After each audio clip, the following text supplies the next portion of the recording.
everybody, and welcome to another edition of Fire Up. March Madness has begun, and we've even had upsets today. Oh my goodness gracious. And I have a crew to talk with me tonight. Okay, let's introduce the crew. I'm going to start with my co-host, Smokin' Jeremy B. Hello, Candy. Happy to be here. Let's talk some sports. Sounds good to me. That sounds good to me. Mr. George Eichhorn, long time no see. Yeah, it's been a long time since I saw you, Candy. Yes, you were on with us we had earlier. a little bit of we had fun on the last show, but good to be back. We did. Keep it up, Jeremy B. And then we have Mr. Ralph Williams. How are you, Ralph? I'm good, Aunt Candy. Thank you, and all the panel. Thank you. You're welcome. And our special guest tonight, Mr. Will Vogel. How are you, Will? Doing great. March Madness is in the air. One of the best times of the year. And I'm glad to be back. Awesome.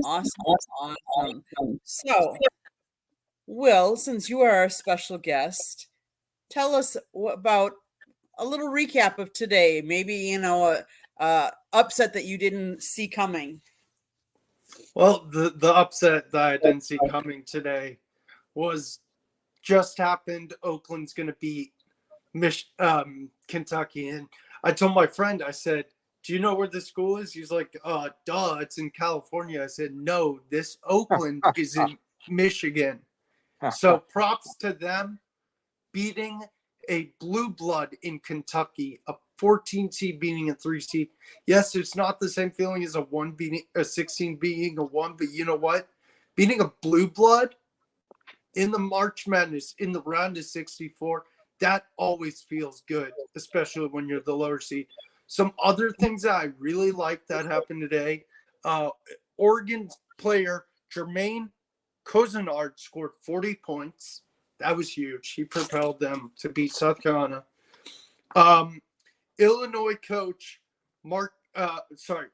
player Marcus Domask had a triple-double. I think it's like the 10th triple-double in March Madness history, something like that I read. And then lastly, Michigan State coach Tom Izzo won his 20th first-round game. So a lot of history to be made in one night of March Madness, and we still have today to still continue. We have tomorrow, we have Saturday, Sunday, and we have the rest of the tournament. So we may have even bigger storylines that happen. So, yes, that's what caught my eye. Mr. Ralph, what's caught your eye? Well, Duquesne beat BYU today. Those of you who don't know, Duquesne is from the Pittsburgh area here, right down the street from where the NCAA is having their tournament from PPG Paints Arena. And so, they won today. And then Oakland just beat Kentucky. And John Calipari is the head coach of Kentucky. He's from Pittsburgh here. It seems like every time he comes to Pittsburgh, he loses. About 5-6 years ago, he lost to Robert Morris in the NIT at Robert Morris. So it seems like every time he comes back to town, he has bad luck. So but that's what caught my eye today. And it's Oakland beating Kentucky today or just now. Wow. And Virginia getting practically almost blown out the other night there or whatever. And by Colorado State, that has to be humiliating. And I'm waiting to see what NC State's going to do tonight. George, what's caught your eye today? Well, obviously, it's a great day to be a fan of two schools in the state of Michigan. And Michigan State University Spartans won the early game, 12-15.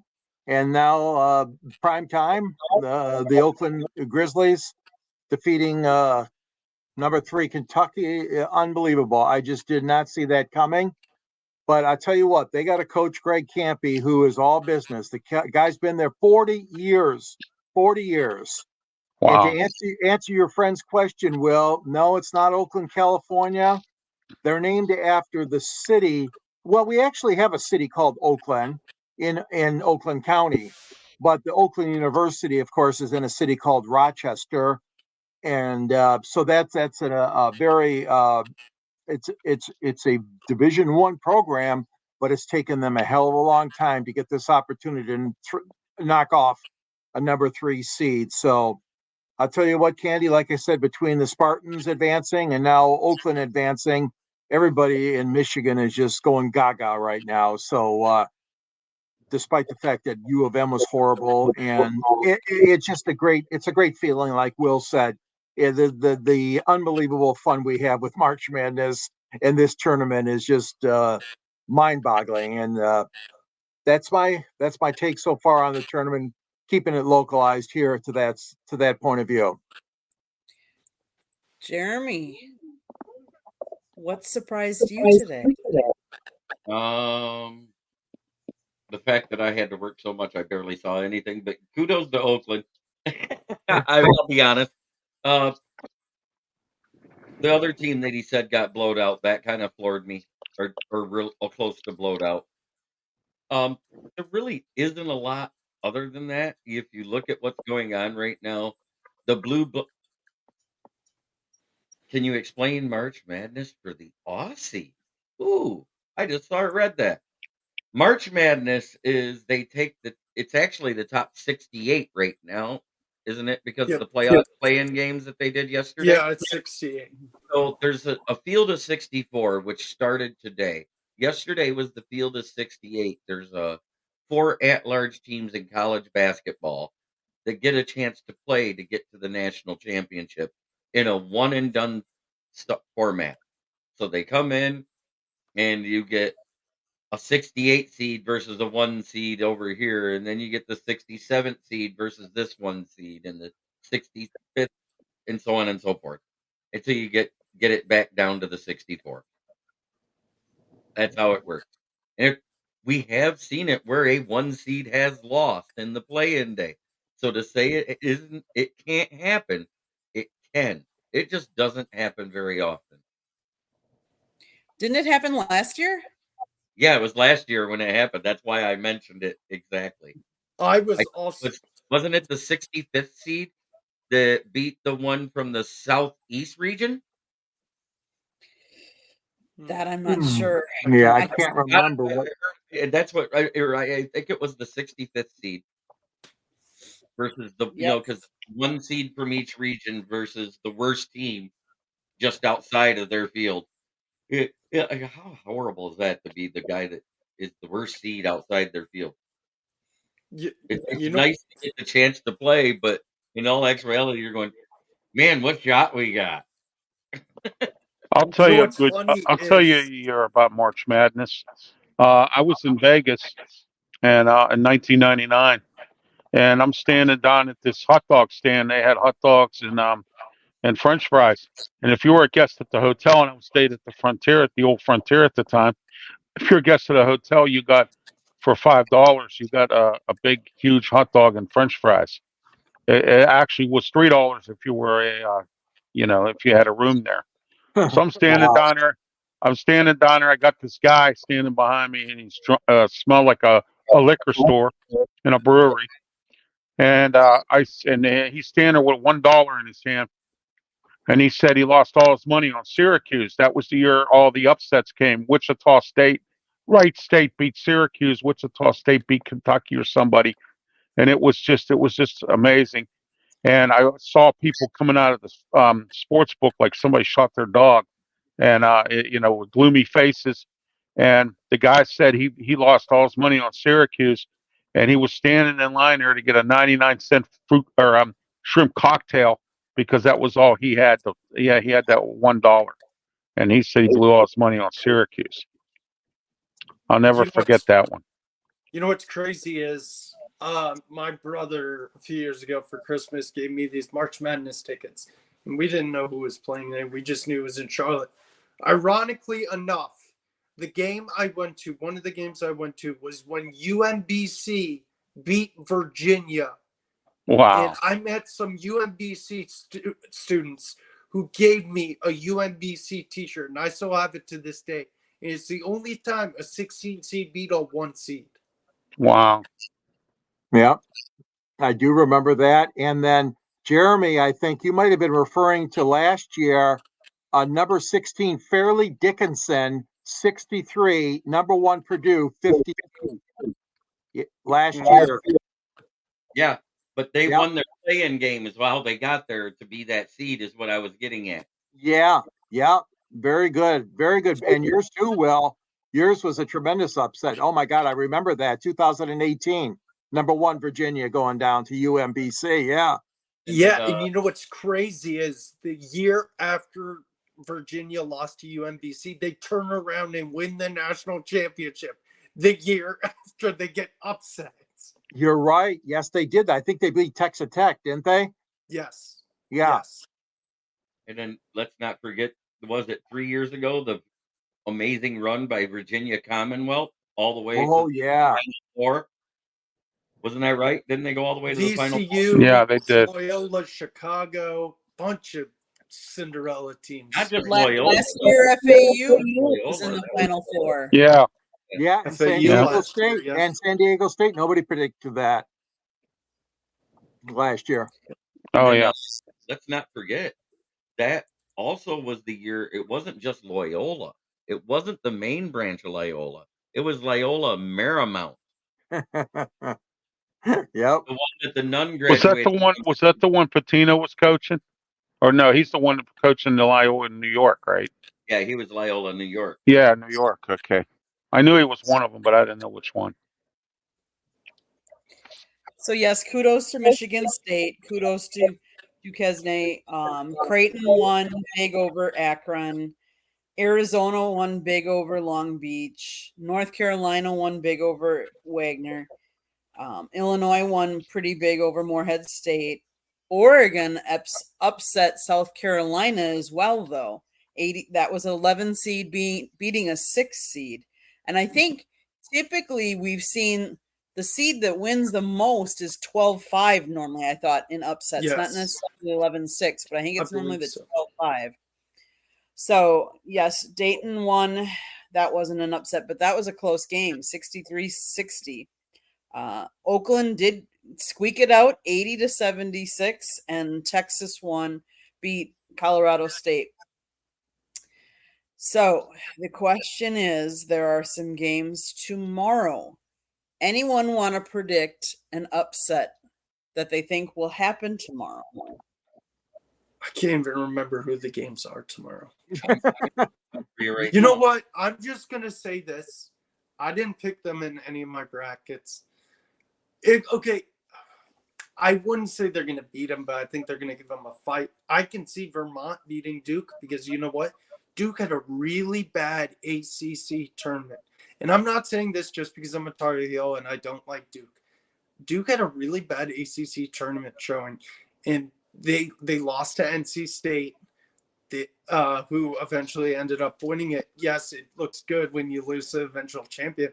But you know what? Why not? Vermont beating Duke, shoot, that would be big because then another blue blood would go down. So, yeah, I got Vermont beating Duke. Well, how about Colgate? Colgate beating their 14 seed against Baylor, number 3 tomorrow. That ought to be an interesting game. And then UAB versus San Diego State. UAB might pull that, an upset off those two teams. Mm-hmm. I got just a small one, a mini upset. I don't really think it could qualify, but I got Texas A&M. Is that tomorrow over Nebraska? Yes. Yeah, and they gave Nebraska an 8 seed. They gave A&M a 9 seed. Come on, so they're pretty evenly matched. So I mean, I'm stretching things a little bit here, and I also, of course, I like FAU to beat Northwestern too, but FAU is a 8 and Northwestern is a 9. That's not an upset, but and then Candy, your Wisconsin Badgers play tomorrow, correct? Yes. Yeah, they play James Madison. Look out, those guys. That's one of those sleeper teams too. James Madison. I did pick, Wisconsin to win though tomorrow. Yeah, tomorrow night's Longwood versus Houston. That could be an upset. Charleston versus Alabama. Grambling State versus Purdue. I mean, they're all underdog teams. So we'll see what they do tomorrow. It could be upsets again. Do you guys want? Yeah, and everyone I know is picking New Mexico State over NC State, and I think NC State's going to win because I think they've won like 11 in a row, and Yeah, everyone's like, they have. "You got Mexico Their State." last loss was their last regular season game against Pitt. That was their last loss. I was at So that game. give me NC State in that game. Yeah. Oh yeah, I'm taking them. Sorry, Jeremy. Okay. Go ahead. Do you want the list of games for tomorrow? Sure. Northwestern versus FAU, Colgate versus Baylor, UAB versus San Diego State, Western Kentucky versus Marquette, Stetson versus UConn, New Mexico versus Clemson, Yale versus Auburn, Colorado versus Florida. And that's the one where I think there might be an upset because Colorado's been playing some good ball and they're a 10th seed and Florida's a 7th seed. That's not that much of an upset, but it would be considering the blue blood in the tournament that Florida has been over the years. Texas A&M and Nebraska, Vermont versus Duke, Grambling State versus Purdue, Cole Charleston versus Alabama, Longwood versus Houston University, you already said James Madison, TCU versus Utah State, and Grand Canyon versus St. Mary's, California. Grand Canyon. That's right. Canyon University is actually only a plus 200 to the St. Mary's minus 250. So that's actually not that bad of odds. The biggest odds against anybody winning is Longwood versus Houston. Houston is a minus 5,000 and Longwood is a plus 1,600. Wow. So that means it's 160 to 1 odds, everybody.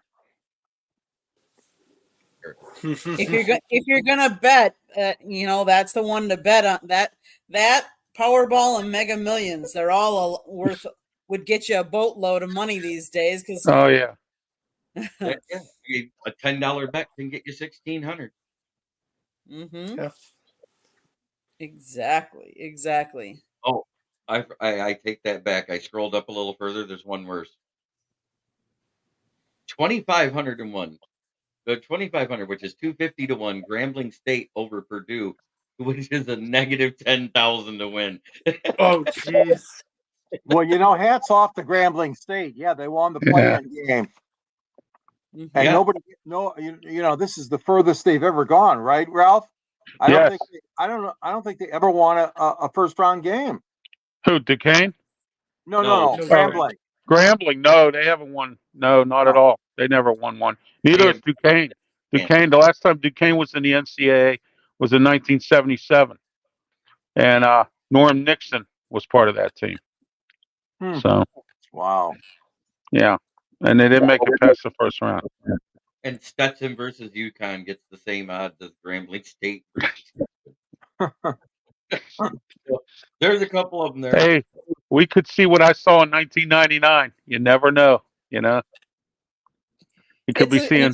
It's an exciting time. It is. Especially if you're not necessarily a basketball fan, because I think a lot more people become college basketball fans during this time because a lot of people make out the brackets. A lot of people follow it. It's always interesting to see like how many brackets as we get further on this weekend, how many brackets are busted and how many actually they still have left that are good. I'll be honest with you. I mean, Wisconsin has two teams in Wisconsin and Marquette. I'm pulling for both of them. Marquette's the number 2 seed, so they're having a much better year, and they're supposed to get their star player back for the tournament.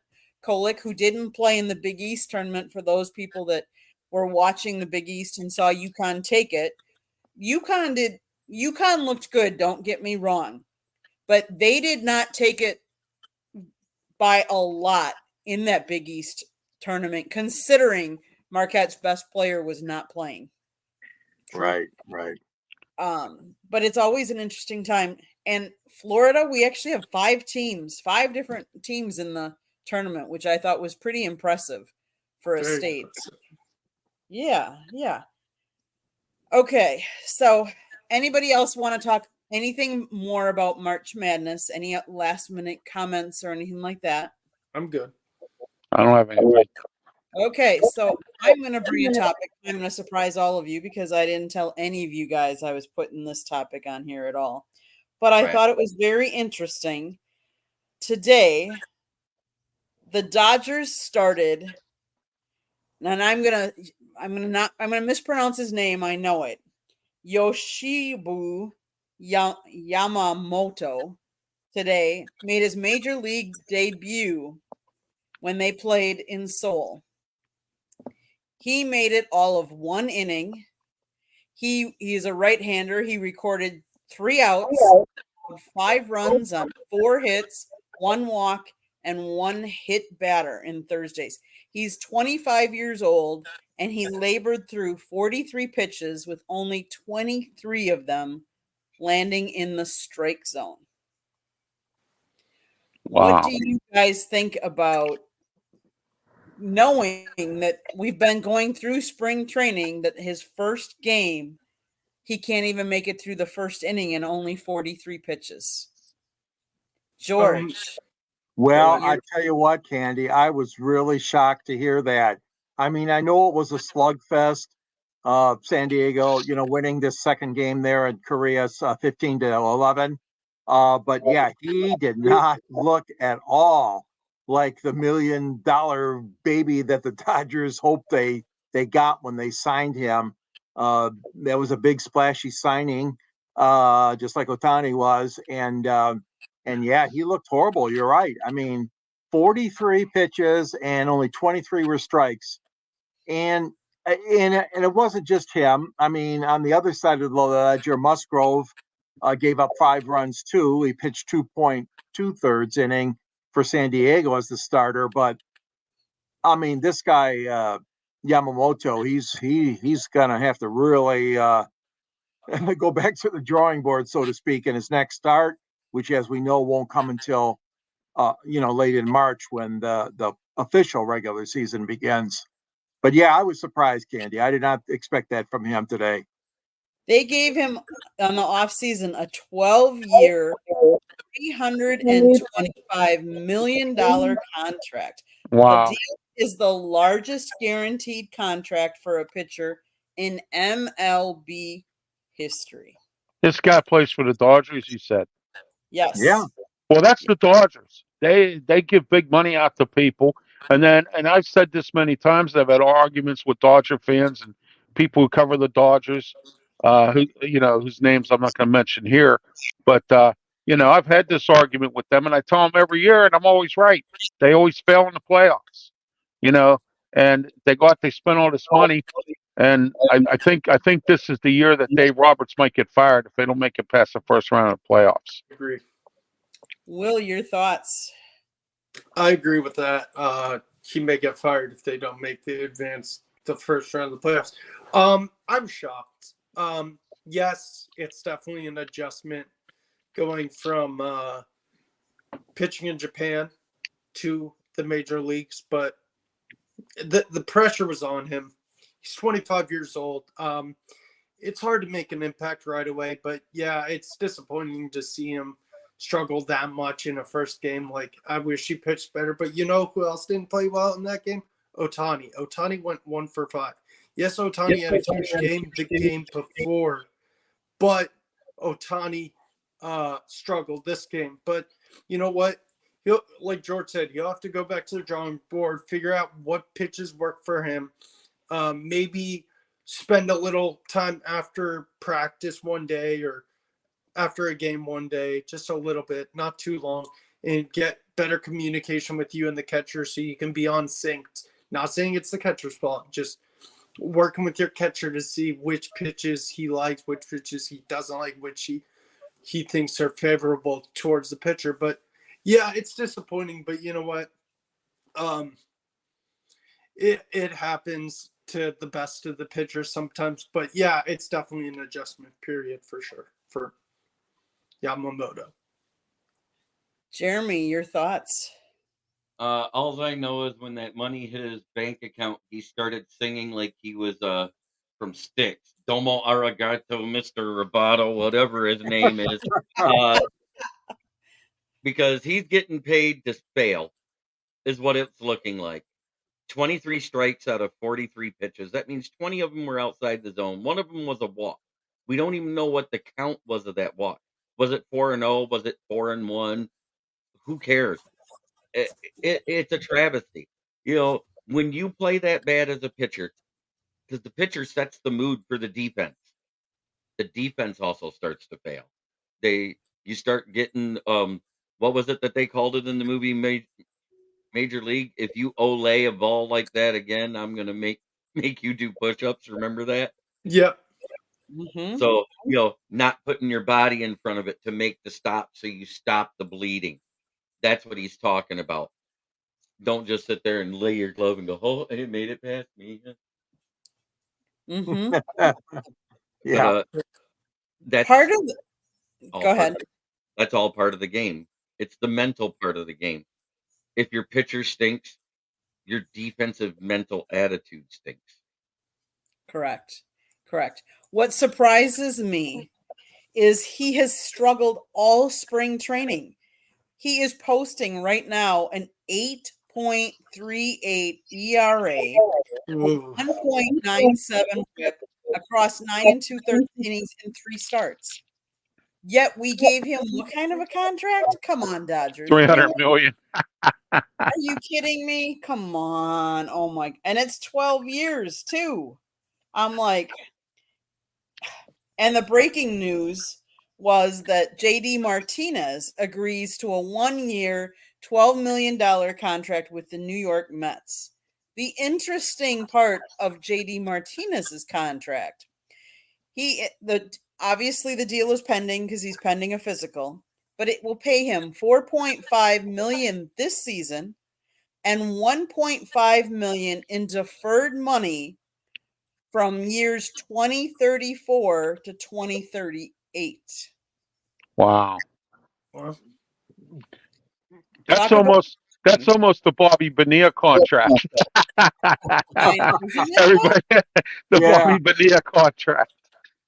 Yeah, he's still collected. Correct. Uh, But I- I'd obviously love it has somebody to pay do me with $1 the million luxury a year or tax. whatever he gets. Yeah. It has to do with the luxury tax, and I get it, but still, really? That far away? Come on. Well, look at he's a Shohei. good DH, but he's up there in age. But look at Correct. Shohei Ohtani's contract. They did the same thing, and he's not even playing right now because he just had that UC surgery and he hasn't fully recovered. Him getting that $2 million a year for 20 years. Ooh, that's $40 million.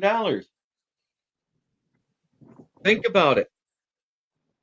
As soon as he's done, the remainder of that $700 million contract is due. You want to talk about ruining a franchise? Imagine the luxury tax on $700 million in 1 year for a player. Yeah. Yeah. That is just crazy. I wanted the Tigers to give him another chance, but they wouldn't budge. They would not bring Martinez back. They're really, really trying hard to go with the youth movement here in Detroit. But it sure would have been nice to have a veteran presence and a bat that, who knows, maybe he could win 2 to 3, 4 games for the team. I mean, I don't know. He can still hit. He can't field, but the Tigers were not going to budge. They weren't going to bring in an elder statesman's, lack of a better term, an elder citizen in JD Martinez here. They're going with the kid, Kerry Carpenter, as primary DH.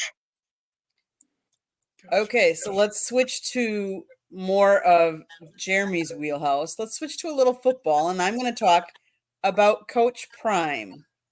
Coach Prime does not visit prospects' houses. They have to come to him. He has never gone to their house.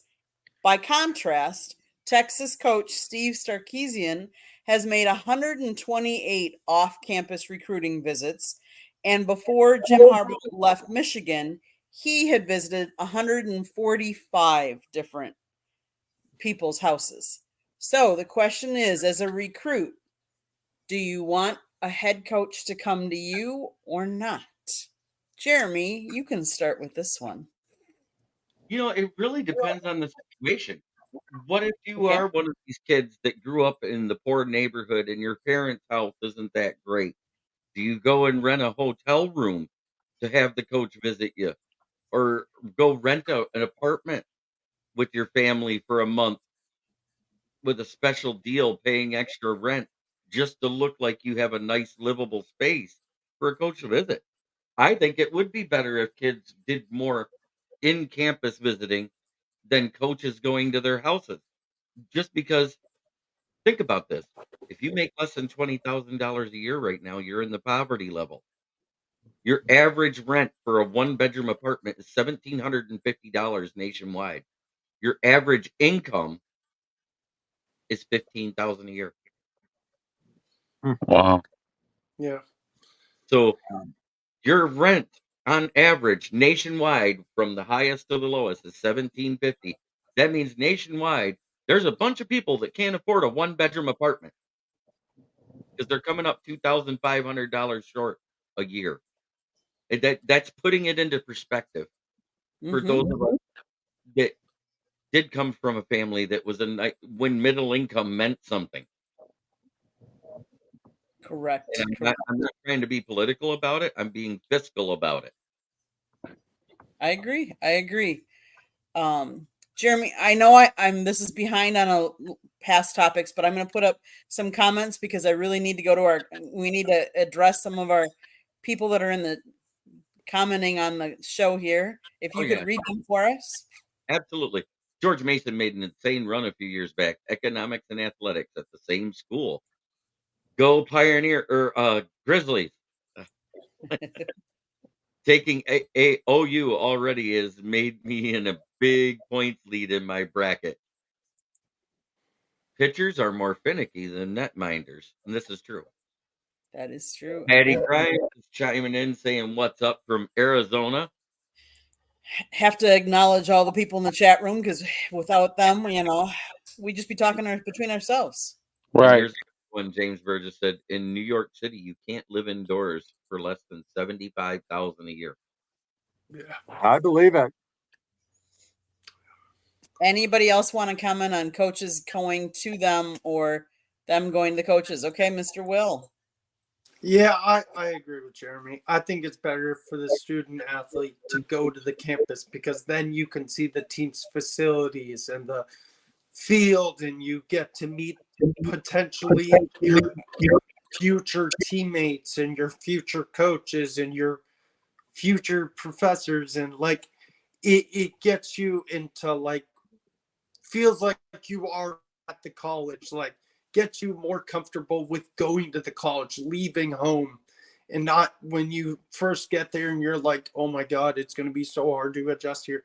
Yes, it's better because then you can get accommodated with meeting your future teammates and coaches and stuff. So, yes, I fully agree with Jeremy. It is better for the student athlete to go to said college to visit. Ralph, your comments. Well, if I'm a recruit, uh, I, there's two ways you could spin this. Will and Jeremy have a point where, it would be best for the athlete to go to the university, but also if I'm an athlete, a student athlete, I want to see the coach come and talk to me and my family. And there's things that the parents have questions they want to ask. And sometimes some of the parents can't go to the university with the child or with the recruit. Okay. So they have to stay home. So sometimes going to the home is an advantage. Okay. But there's advantages to both of them. There's advantages to going to, but I think Deion Sanders is kind of taking it out of proportion here. And that's something he would do, stay there and let people come and visit him. Where, other coaches I know that have gone to go to everybody's homes. Watch the movie Blue Chips. Nick Nolte went to all the recruits' homes, and I mean, and the one kid he went to out in Indiana there had a farmhouse that kind of looked like a barn. You know what I mean? So it doesn't matter what the house looks like. And then he went to the projects to go see that other one in Chicago, and so both ways work. It's just how you spin it off. George, your comments. And I'd like you to read what I'm going to put it up, what James Burgess is saying now. Okay, James says, per Aiden, when U of M walked him out onto the field of the big house, they had an announcer call his name into the empty stadium, made up his mind to go to U of M right then. And I did not remember that specific incident, but Candy already stated the facts about Jim Harbaugh went to a lot of homes. So that could have been maybe, Mr. Burgess, that could have been maybe a second visit for Aiden. I don't know. I would find it hard to believe that Harbaugh would not go to his home, seeing his father was a great football player and a former Wolverine as well. But no, I'm more of a traditionalist, Candy, and I think it is important. And I don't, I know Jeremy made a good point about, what the house looks like and if they don't have, but I think that, coaches nowadays have to realize that everybody lives at a certain level. Everybody has certain comfort zone in their own home. I think it's important for the coach to go and visit. I mean, geez, we get the Bachelor and the Bachelorette. They go to visit the homes of their last 3 or 4 dates or whatever that show shows. So, I mean, they want to see mom and dad. They want to see the brothers or sisters. And I think the football coaches have a right to do that. Now, that being said, I've also been told that a lot of coaches don't like it anymore. It's too much wear and tear on them. I mean, Nick Saban left the business. Harbaugh left college coaching. I mean, I don't know if that had a lot to do with it, but that does take a toll on a head coach. No question about it. When you do the recruiting in all the different cities, around the U.S. So I can see it both ways, but I'm still old school. I'd rather have the coach come and visit. Yeah. Okay. So Jim Harbaugh knew a recruiting trick right there. Oh, I'm sure Jim made a Hutchinson house call. Jim liked doing those, and he was only a short car ride, and Dad was an alum anyway. One of the things I will say, and I can speak about this, is I have gone to, let's say, many Hurricane football games per se. And I can tell you there is a rule that as a photographer, I cannot, and I repeat, I cannot take pictures of any of the recruits that are there to see the game as they are being recruited.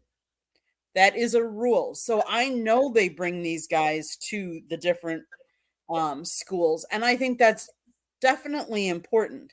Now, the one big difference between bringing somebody to the school and you going to their house is I think you get a lot more one-on-one time when they go to the house.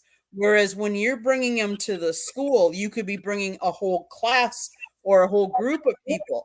So that might play to your advantage because you might be bringing other people that are big names that they want to play with too. And if they know that you're recruiting them, I think it's interesting. I think it can go both ways. I do think it's important for the recruit to go to the school and see what the facilities are like, what the on-campus situation, if you're going to live on campus or if you're going to live off campus, what that's like, because I think that all plays into who you are as a student and who you are on the field.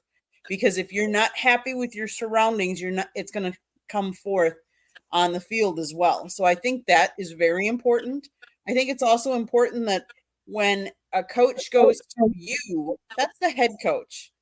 And normally I can't speak for experience. I don't know if more of the coaches are there too, but if you're a quarterback and is it just the head coach coming or is the quarterback's coach, is the offensive, like is it all of them? Because you're not always going to work just one-on-one with the head coach. Let's face it. You're going to have more of a relationship with some of the other coaches.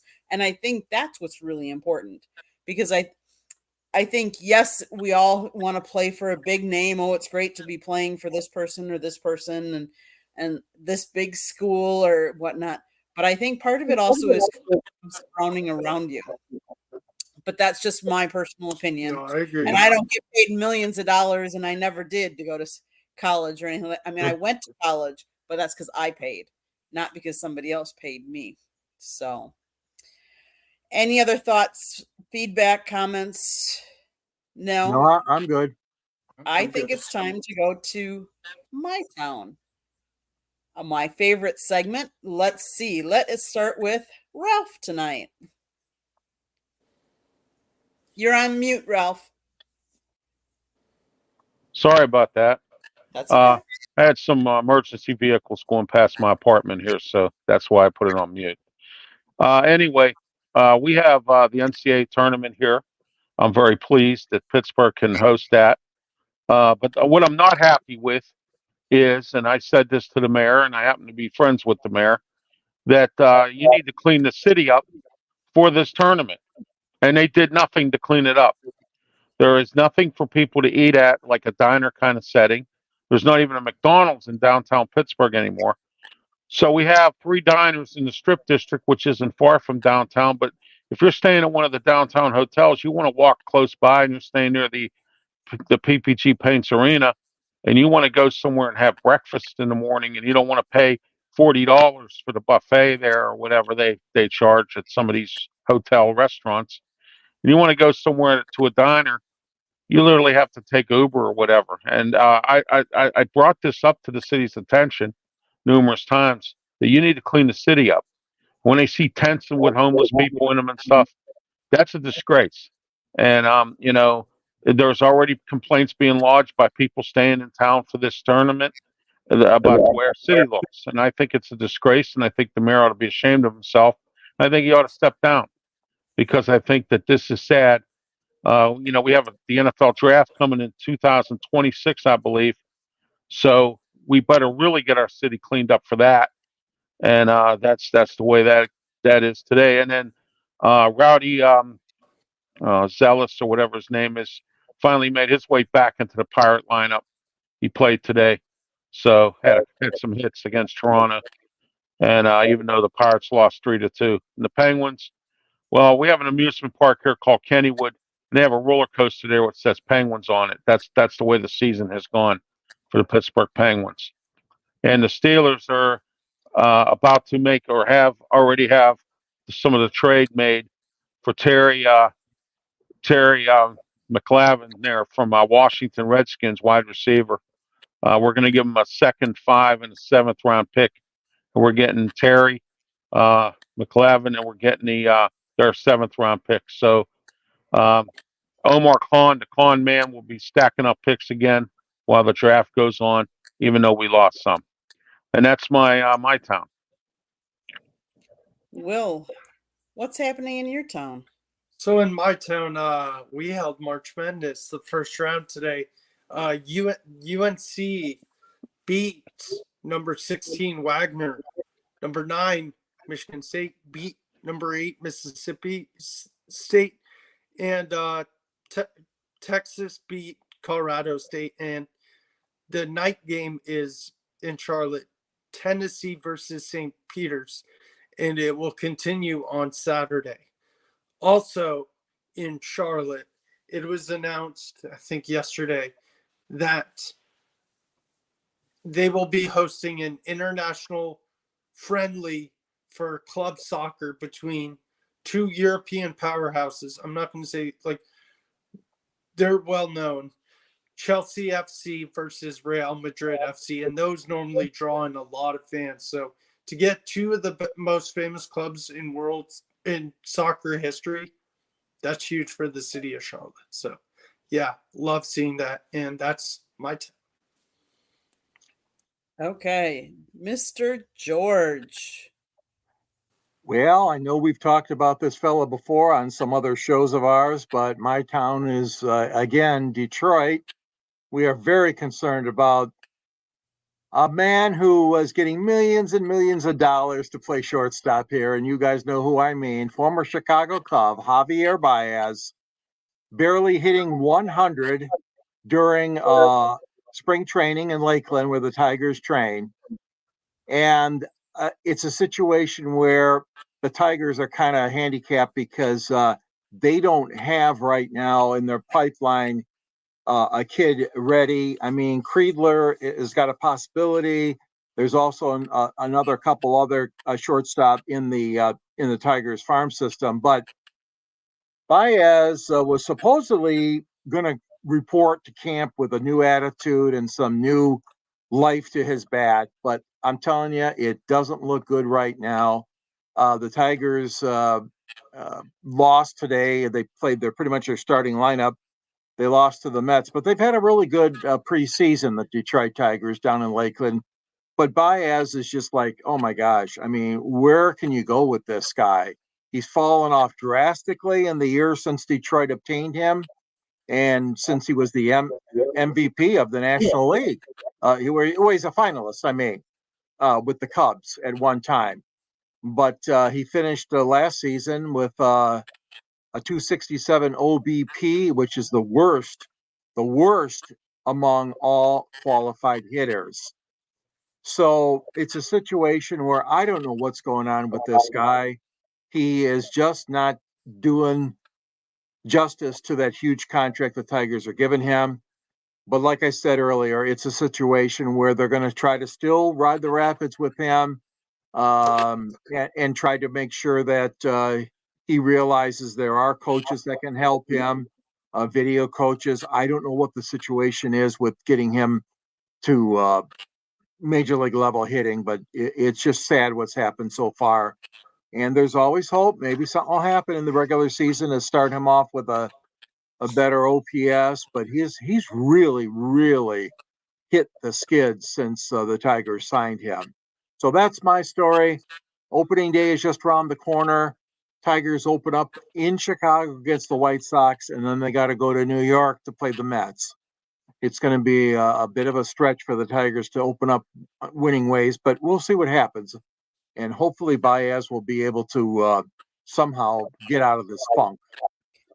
So George, James is agreeing with you. You called it right, George. Javier is looking like a boat anchor from the Titanic. Playing like a bum. Yeah. Yes. Wow. Thanks, James. Mr. Not something. Co-host, Smoking Jeremy B. Yeah. Yeah. What's your my town? Cam Sutton. Yesterday morning, the news broke that a warrant was issued for his arrest back on March 7th, where he got into an argument with his girlfriend. He accused of attempted strangulation, and rumors are he threw her out the window of the apartment. Some people say, or of his house. Some people say it was a third story. Somebody says he only has a single story house. We don't know the details of it. Let's not speculate. All we know is that his vehicle is last seen speeding away from the scene on March 7th, and he hasn't been found since. And that does not bode well. What does bode well in the team organization sense, as soon as the authorities released the information, they went out there, they did their public statement, and they found the clause. They are able to void that 10.5 guaranteed contract. The only thing they're on the hook for is all the little bonuses that he won't get because he won't be at practice. He won't be showing up for roster day. He won't be doing any of that. So that's technically going to be $12.3 million they don't have to spend for somebody that doesn't deserve a dime, as far as I'm concerned. Because if you touch a woman out of anger like that, you're not a man. Your man card has been revoked. Amen. I agree. Really sad. Okay. The special number for tonight is 54. And you ask, why do I bring up that number? No school has played in more NC2A tournaments and bowl games than Wisconsin in the past 30 years. The Wow. number is 54 in bowl games and NC2A tournaments. Kudos to Wisconsin, because that's not normally the school that you would think that would be that many tournament in the tournament or that many bowl games, but kudos to them. Yes. Good luck to them in the tournament. Good luck to Marquette, and good luck to all the Florida schools. That 54, that is my number for tonight. So, with that being said, thank you guys. I'm going to let everybody go around the room and tell everybody how they can get a hold of you. Mr. Will, we're going to start with our special guest. So I want to thank you guys for having me yet again. Thank you, Jeremy, for reaching out, Candy for reaching out. Always great being on the panel with you guys, also with Ralph, also with George. Love watching this YouTube channel every day. So you guys can find me on Wednesday nights on Smoking Jeremy B's show, where we talk about the NFL Roundtable, the most recent news, and we have been doing a lot of mock drafts recently because it is almost draft season and it is mock season. Thursdays, you can find me on the Sip Off hosted by Megan Price, and also on here occasionally whenever they need me. Fire up. On Fridays, you can find me on Smoking Jeremy B's channel yet again with the Detroit Lions fan cave chat. And yeah, that's where you can find me. So yeah, stay tuned. I'm always open. So yeah, thanks again. Ralph, how can people find you? www.rwmedia.org. I'm also on Beaver County Radio every Tuesday, 4 to 6 p.m. This past Tuesday, check out my show on my YouTube channel or on Beaver County Radio's YouTube channel. I interviewed legendary sports broadcaster in Pittsburgh, Bill Hillgrove. He just stepped down from the Steeler job after 30 years, and he is the second longest tenured broadcaster and play-by-play guy in NCAA history. 51 years he's been with Pitt, and I interviewed him, and it was a great interview. Also, tomorrow, Friday morning, and every Friday morning, 11 a.m., the External Bum Show. We talk about bums in sports and everything else. It's Scott Morganroth, Ralph Williams, myself, and the JD Toth from Draft 412 and Draft Nation, and Leo Haggerty from Amped Up Sports. That's every Friday morning at 11 a.m., the External Bum Podcast. I have my own YouTube channel, Facebook page, LinkedIn, and I'm also on Twitter X as well. And I'm also on Tumblr, and you can see all my shows on my YouTube channel. Okay, George, before I let you talk about it, I'm going to comment. James never saw a Badgers hoop game, but I got to say, going to an MSU road game at Camp Randall was an excellent experience. I honestly will tell you, James, I completely agree. I have been to the Big House. I've been to the Horseshoe. I've been to Minnesota. I've been to Illinois. Wisconsin football does it right. I want out of all the football games in football stadiums I've been to, I want to say it ranks, that would probably be number one. It just is a very good experience. I have been to Badger Hoops games. They're fun. Badger football games. I'll never forget the time I took Scott Morganroth to his first one, and he was covering it, and he was sitting up in the press box, and between the third and fourth quarter is the famous round. The whole stadium was rocking. He thought it was an earthquake. He was like, I couldn't believe it. It was crazy. So yes, Camp Randall's a great place to watch a game. I agree. Thank you, James. Okay, George, how can people get a hold of you? And I'm going to put a little something up in the corner because I want you to talk about that, of course. Oh, well, thank you. You can find me at the South Florida Tribune, where I write under the Motor City Tribune with great writers like Jeremy and Scott and Jacob Christner and JB Ellis. And we have a whole group of writers. And obviously, the book that Candy is showing the picture of, Detroit Sports Broadcasters on the Air. It's a good read for everybody that wants to learn about the history of Detroit sports broadcasting. Guys that have been unbelievable in our state, including Ernie Harwell and Van Patrick and Bud Lynch and Bruce Martin, George Blaha. So many great announcers we've been blessed with here. there's a link at the end of my columns on the Motor City Tribune webpage. You'll find the link to find the book, or you could just look up yourself on Amazon.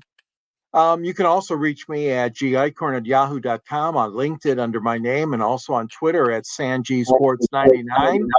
And find me on any number of shows which I contribute to: 108 Stitches, Sports Exchange, and Pundit's Pundit, and this great Fire Up show. So thanks again for having me on, and look forward to hearing from more of our readers and listeners. Okay. Sorry, I gotta scratch my eye there because he brought up a couple of old Magic names. Thank you, James Burgess, Bruce Martin, and Sid Abel, Radio Magic. Yeah, they were great together, weren't they? Yes. Smoking Jeremy, be my co-host. Well, you can find me right here on the South Florida Tribune YouTube channel, because I'm on Fire Up, Inside the Pigskin, and wherever else Scott may say, "Hey, Jeremy, I need a guy." I'm that guy. He calls me his chameleon or whatever because I blend in with everybody. Um, that's because I'm a cut off of my own cloth. I don't think they make another cloth like me. I haven't seen it yet.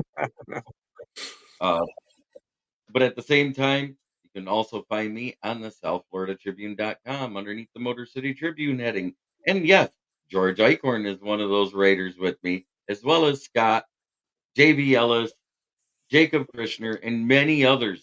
You're going to see more. And also, almost every picture you see on there was probably taken by Candy. A lot of them, yes. Mm-hmm. He's also the reason why my stuff gets cleaned up. No, and I don't mean edited because of content. I mean edited because of grammatical and spelling errors. Some of them slip through the cracks, but that's what it is. But you can also find me on my channel, and I'm on actually 2 YouTube channels now. It's Football Talk 365, and also Kneecap Biting with the Motor City Lions. I go live daily at 11 a.m. And then I also go live Monday, Wednesday, and Friday at 9 p.m. Monday is Mock Draft Monday with just myself and my co-host. And then we got the NFL Roundtable Talks as well mentioned in the Lions Fan Cave chat. It is always a pleasure to talk sports with everybody here. I would Much agree love. with that. Likewise, Jeremy. Thank you. Much love, Jeremy. Much love, everyone. Okay, so if you underneath Will or right by Will, there's going to be a red subscribe button. If you see it, that means you haven't subscribed to us, and I don't know why you haven't yet, because you are missing out. Monday nights, if you like to talk about baseball, we have 108 Stitches baseball talk. If you like football, Tuesday nights is Inside the Pigskin. Wednesday nights, normally around 9 o'clock, would be Sports Exchange, where Scott talks about any sport in between, from cornhole to football to you name it, to IMSA to NASCAR, you name it. How about Hockey. pickleball? I don't think he's done pickleball yet, but he's talked about cornhole stuff. So Jeremy says he did. So I've played it. No, I've played it. Oh, you've played it. Okay. Thursday nights is normally Pundit, and then Fire Up. And in between, some nights, you never know. You could see Motor City Madmouth, which is a one-on-one interview show that Scott does. We have Fire Up Wisconsin, Fire Up Michigan, Fire Up Florida. We have Professor and Pupil. You just never know. There's all kinds of great shows. Come over to our YouTube channel and check us out. But we also ask you to support the people that are on this panel and their channels as well.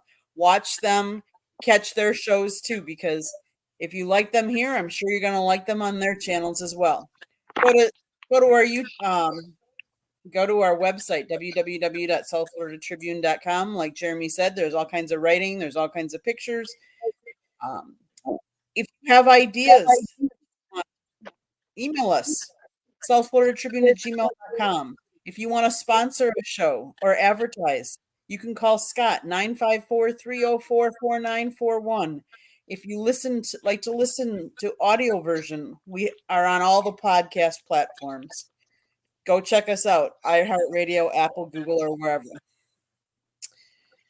Last but not least, there is a book out there, Lessons from the Microphone, Tuning into the Enduring Wisdom of Visionary Leaders.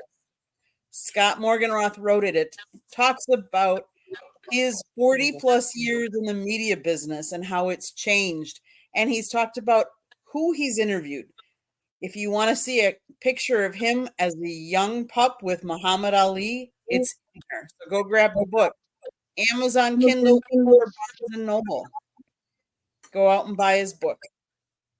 But for right now, I want you all to enjoy March Madness, enjoy life, and I'm going to ask Mr. Jeremy to sign us off as he always does. Try every day to be a better person than you were the day before, because that's the only way to make the world a better place. Starts right here, within. Much love, everybody. Thank you to everybody in the chat. Terry, thank you very much for your comments. One of the best managers I've ever had. I appreciate that, Terry. Thank you so much. Guys, thank you for enjoying and talking with me about March Madness and all the sports. Love talking sports with you guys. Have a wonderful weekend. Happy March Madness. And we'll talk to you. See you next week. All right. Have a great one. Thank you. Peace out, everybody.